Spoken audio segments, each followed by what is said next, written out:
Hold your horses, people.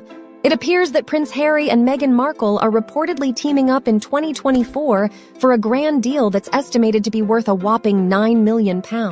But wait a sec, is this really the case? Or could it be just another sensationalized media claim?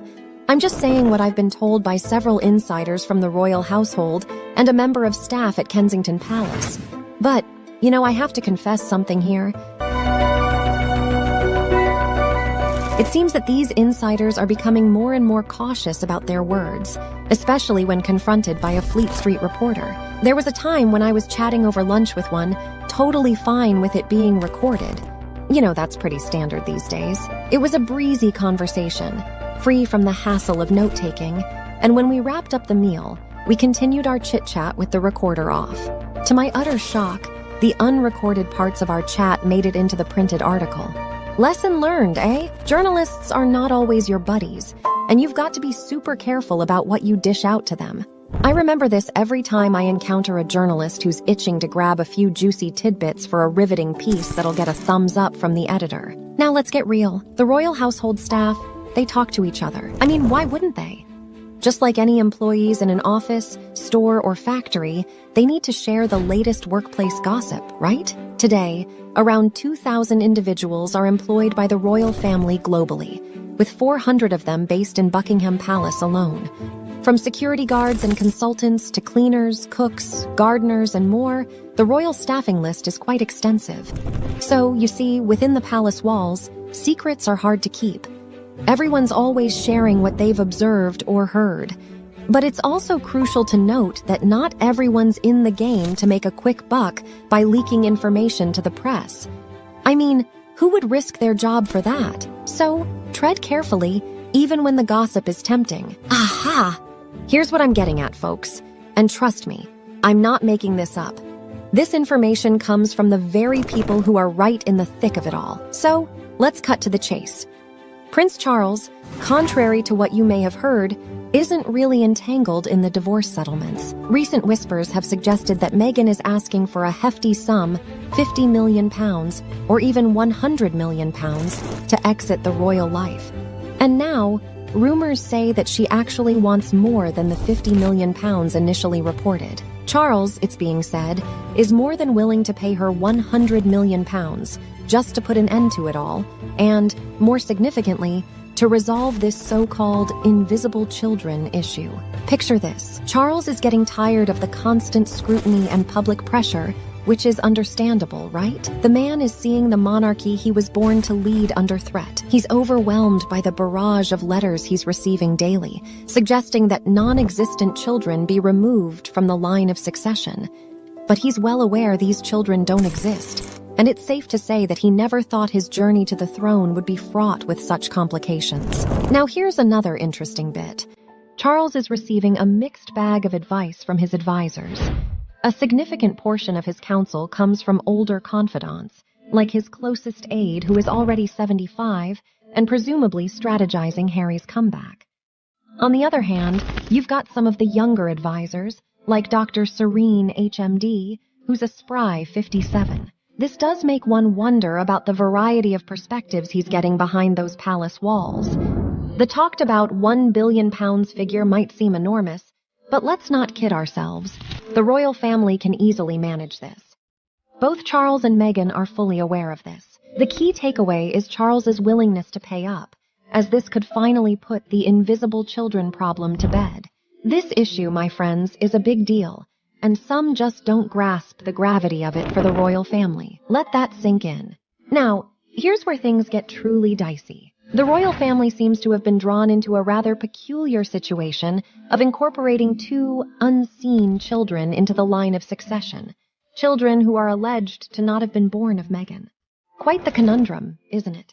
No one seems to have really met these two kids, and yet there are allegations that Meghan has been orchestrating faux pregnancies. Picture this scenario. Harry returns to the royal family, and Meghan demands that he keeps the children with her in America and at the palace. They're banking on the hope that people will buy into this narrative. And you know what? They probably will. And as time goes on, these invisible children will slowly fade from public memory. This, it seems, is the only viable escape route for King Charles, who finds himself backed into a corner thanks to Meghan's claims about Lily. With this resolution, the king and the rest of the family wouldn't have to grapple with more stories of fabricated pregnancies or children.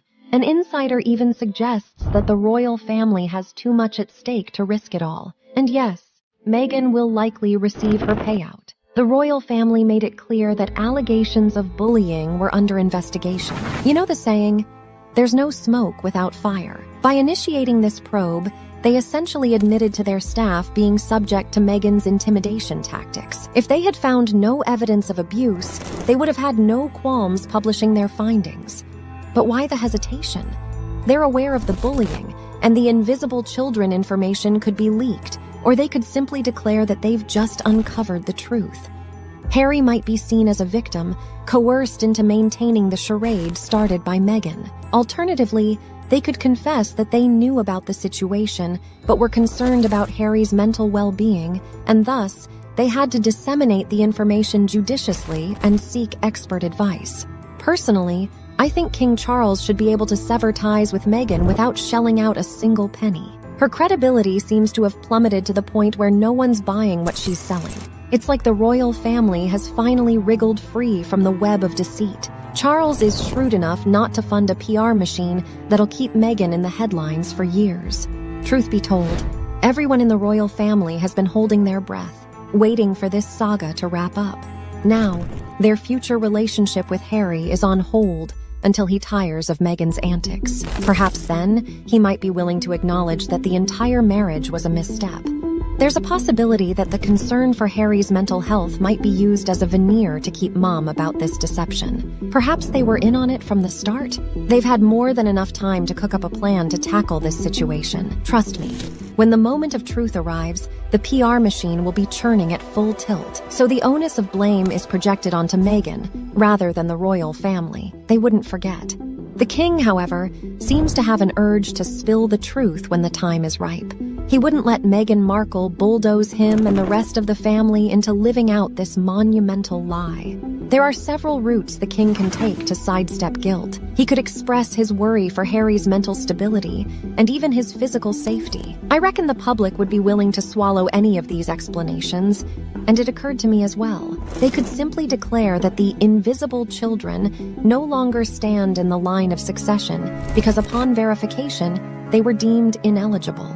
Harry's homecoming is one thing, but there's no chance in hell that William and Catherine would consent to Harry's reinstatement as a royal family member. I doubt they'd even consider bringing Harry back as a royal in the societal sense, let alone familial. The best case scenario I can imagine for Harry is being permitted to attend family gatherings in the future. However, he cannot expect to be bankrolled by public funds, and I assume that his father will foot the bill from his personal resources. Any such agreement should also involve William when he eventually ascends the throne. Now, I've shared my take on the situation. What do you make of it? I'd love to hear your thoughts in the comments section below. Don't forget to hit that like button and share this video if you found it interesting. Also, feel free to subscribe to our Royal Family News channel for more riveting updates in the future. Thanks a ton for tuning in. Have a great day, and we'll catch you in the next videos.